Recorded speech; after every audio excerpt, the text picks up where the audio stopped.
Boker Tov, Shalom Aleichem, j'espère que tu vas bien. On est vendredi, veille de Shabbat.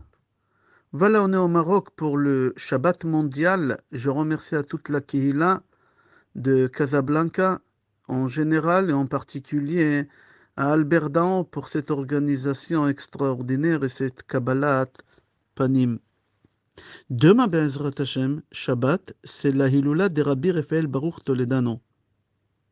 Et aussi, ça sera la Hilula de Rabbi Israël Ber au dessert. On l'appelle le Baal Petek. Et on va commencer le cours. Dans la paracha, il y a 147 psukim. Il n'y a aucune mitzvah dans la paracha. La paracha, en quelques mots, c'est la vie d'Avraham Avinu, son neveu Lot, les trois anges à la maison d'Avraham Avinu, la destruction des Sodome et Amora. Après, on verra l'histoire des filles de Lot dans la grotte. Après, on va voir qu'Avraham Avinu renvoie de la maison Hagar avec son fils Ishmaël. Et on finira la paracha avec le sacrifice de Yitzhak, Akedat Yitzhak Be'ezrat Hashem. Dans notre paracha, on va voir les 4 dernières épreuves parmi les 10 qu'Avraham Avinu y traverse. Shabbat dernière, dans la paracha de la semaine dernière, on a lu 6 épreuves parmi les 10. La paracha qu'on lira Be'ezrat Hashem demain, elle nous raconte qu'Akadosh Baruch Hu, il est venu rendre visite à Avraham Avinu. 3e jour de la Brit Mila, il était malade, fiévreux. Et Hachem, il arrive chez Avraham, mais il lui dit rien du tout. D'ici, on apprend que quand tu vas rendre visite à un malade, il ne faut pas trop le fatiguer. On ne parle pas avec. On apprend une deuxième halakha. Akadosh Baruch Hu, il reste debout. Et il demande à Avraham de s'asseoir. Toi aussi, quand tu vas rendre visite à un malade, tu restes debout, tu ne t'assois pas parce qu'il y a la shrina qui est là-bas. Les 3 anges arrivent chez Avraham Avinu déguisés. Il y a un qui était déguisé en marin, il y a un qui était déguisé en boulanger, et le 3e était déguisé en bédouin. Pourquoi? En réalité, le monde il est coupé en 3 tiers. Marin, c'est la mer, c'est pas exactement égal, mais il y a plus de l'eau dans le monde que la terre sèche. Mais il y a un déguisé en marin qui symbolise les mers, il y a un qui est en boulanger qui symbolise les habitations, et un 3e ange, bédouin, c'est le désert. Et on a expliqué dans le cours qu'on a envoyé cette semaine d'après le Sand, pourquoi. Rachi nous explique que les 3 malachim qui étaient déguisés, c'était Raphaël, Gabriel et Michaël. Raphaël, il est venu guérir Avraham Avinu parce qu'il était malade. J'ouvre une parenthèse, pourquoi Hachem il n'a pas guéri Avraham Avinu, puisqu'Hachem il était déjà sur place. Je referme la parenthèse. Gabriel il est venu pour détruire Sédom. J'ouvre une parenthèse. Si tu viens détruire Sédom, qu'est-ce que tu fais à la maison d'Avraham? Tu sais qu'Avraham il est malade, il est fatigué. Va directement à Sédom, fais ton travail. Qu'est-ce que tu viens encore charger à Avraham Avinu encore de travail? Je referme la parenthèse. Le 3e ange, c'était Michaël. Michaël, c'est l'ange qui annonce toujours les bonnes nouvelles. Et il est venu annoncer à Abraham et à Sarah qu'Yitzhak qui viendra au monde d'ici 365 jours. Sarah, elle entend ça, elle rigole. Et Hachem demande à Abraham Avinu, lama zetzachaka Sarah, pourquoi ta femme elle rigole? Elle n'a pas la émouna. Dans la question que Hachem pose à Abraham Avinu et la réponse que Sarah donne, il y a un petit changement. En réalité, Sarah, elle a rigolé et elle a dit pourquoi elle rigole. Elle a dit, va Adoni Zaken. Mon mari, il est trop vieux pour avoir des enfants. Elle parlait d'Avraham Avinu, elle a mal parlé d'Avraham. Mon mari, il est vieux. Mais quand Hachem pose la question à Avraham Avinu, là, on change un peu. On dit que Sarah, elle a dit, va Ani Zakanti, je suis trop vieille pour avoir des enfants.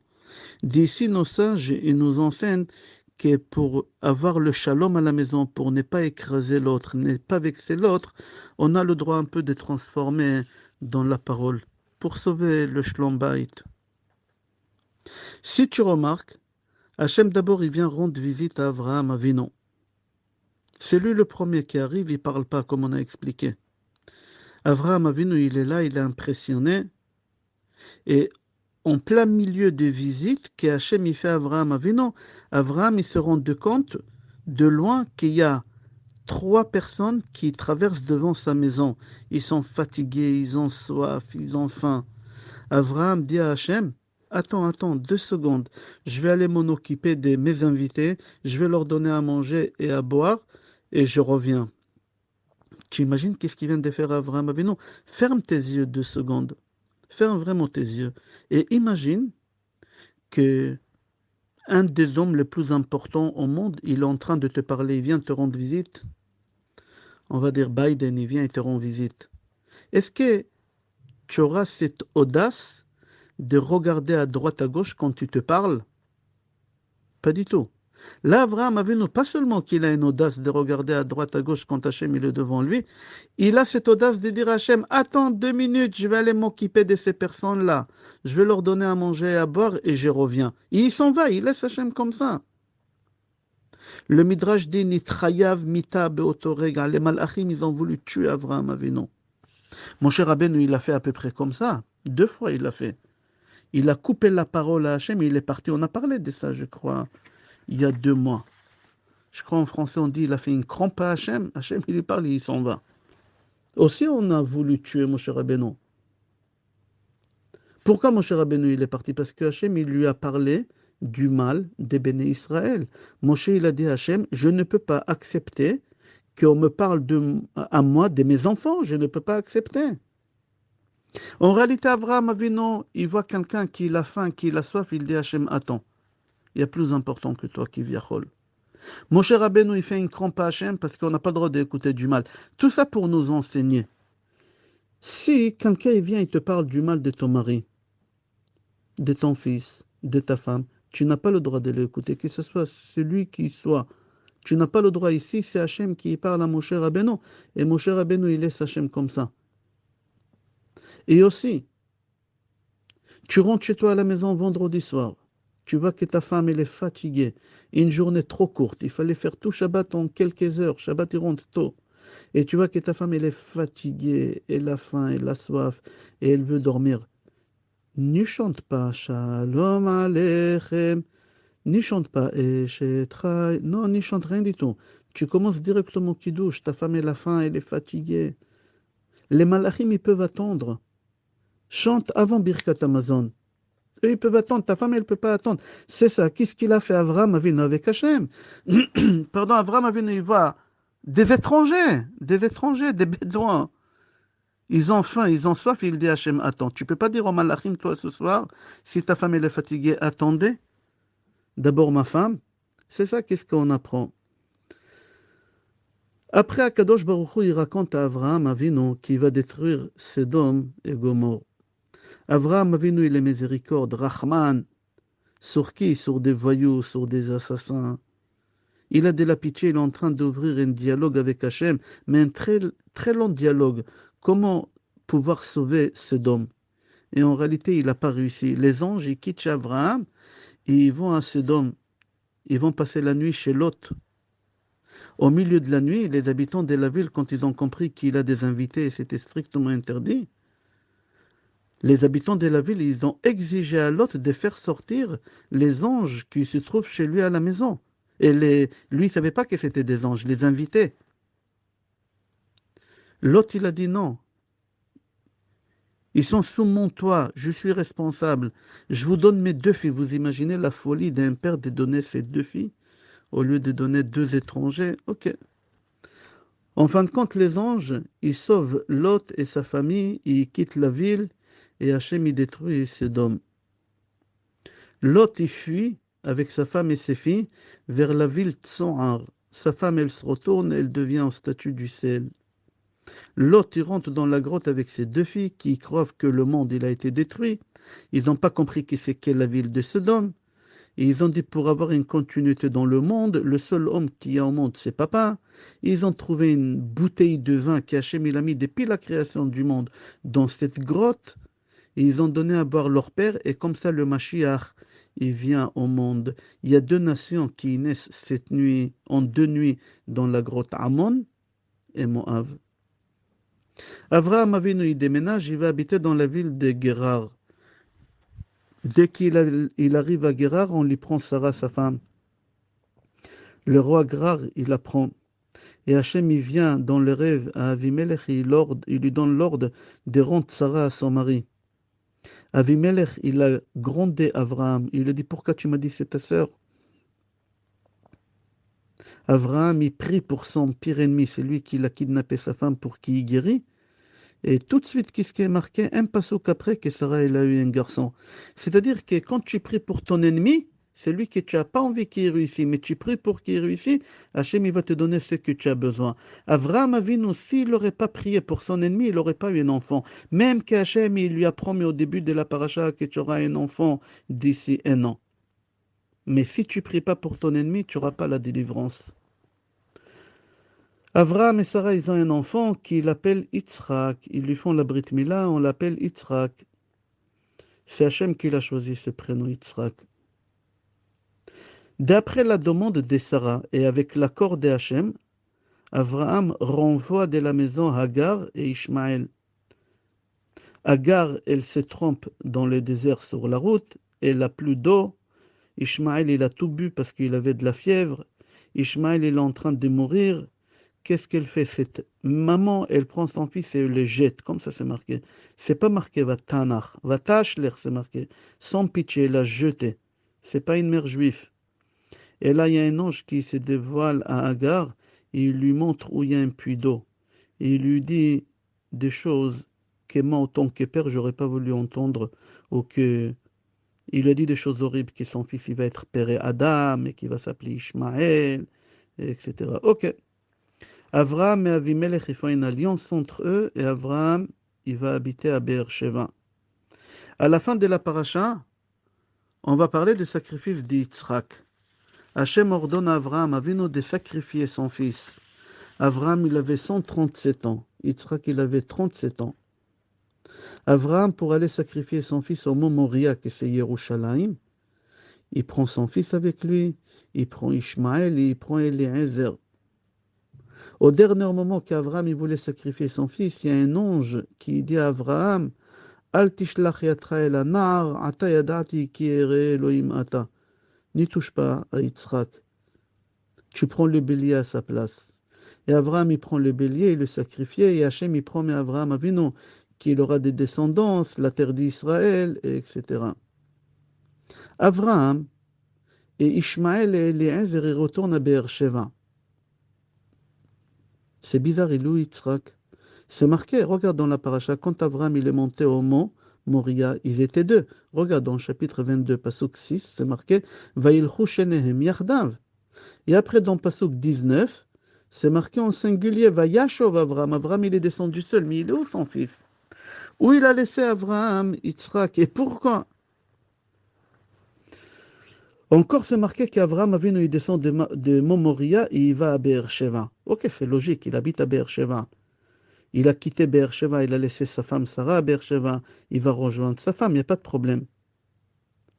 Mais quelques psukim plus tard, tu vas voir qu'Avraham Avinu tout de suite il quitte Beersheba et il va faire de l'ange funèbre à sa femme à Hebron. Regarde dans le chapitre 23, pasuk 2. Vayavo Avraham lispod le Sarah velifkota. Attends, mais je ne comprends pas Avraham, quand il a quitté sa femme, il a quitté à Beersheba.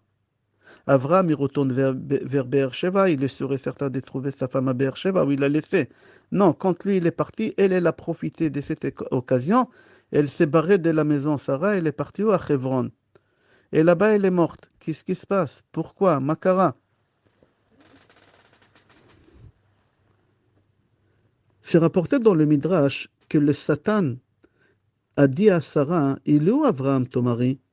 Et lui a dit, ben, il est parti avec mon fils Yitzhak pour lui apprendre comment faire les sacrifices. Il lui a dit, détrompe-toi. Le sacrifice, c'est ton fils Yitzhak.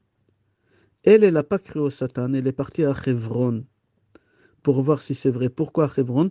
Parce qu'à Hebron, il y avait là-bas les 4 géants. Achiman, Shishai, Talmai et leur papa. Et elle leur a dit, qu'est-ce que vous voyez de loin? vers Yerushalayim. Ils lui ont dit, on voit un vieux en train de sacrifier son fils. Et là, elle est morte. C'est comme ça que Sarah elle a atterri à Hebron.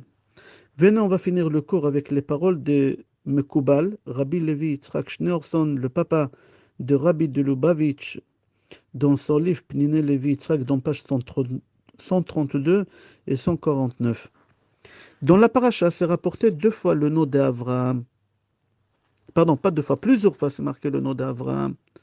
Mais dans le chapitre 22, Pasuk 11, c'est marqué Avraham, Avraham, 2 fois, collé. Pourquoi?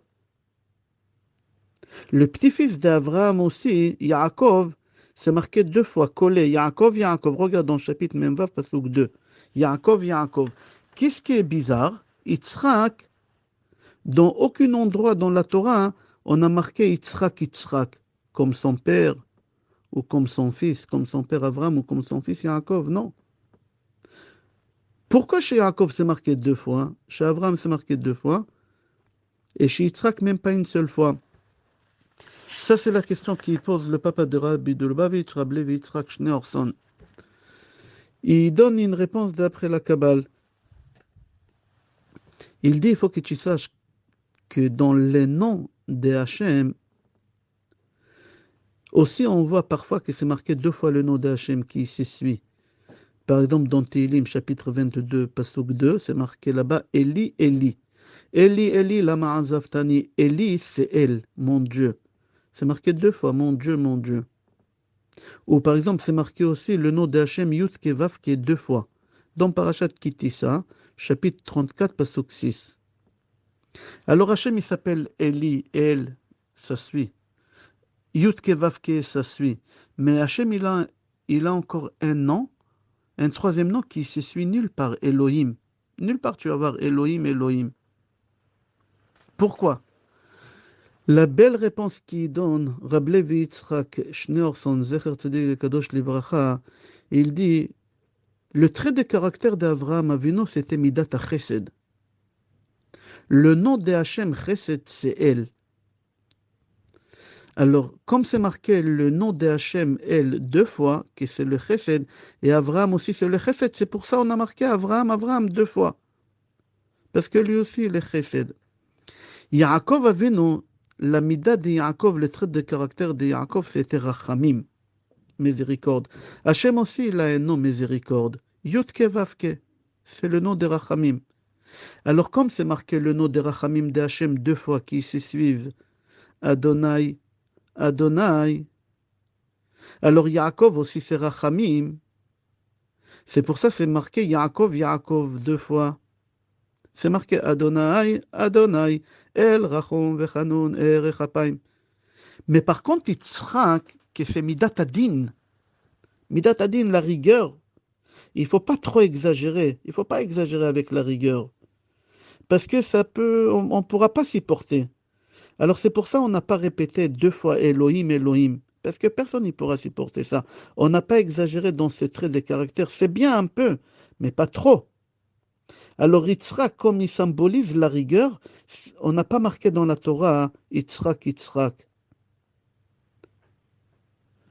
J'espère que ça a été compréhensible. On va s'arrêter là. Je te souhaite Shabbat Shalom, Bracha ve'atzlacha, Besorot Tovot, Yeshod ve'nechamot, et Kol Tov.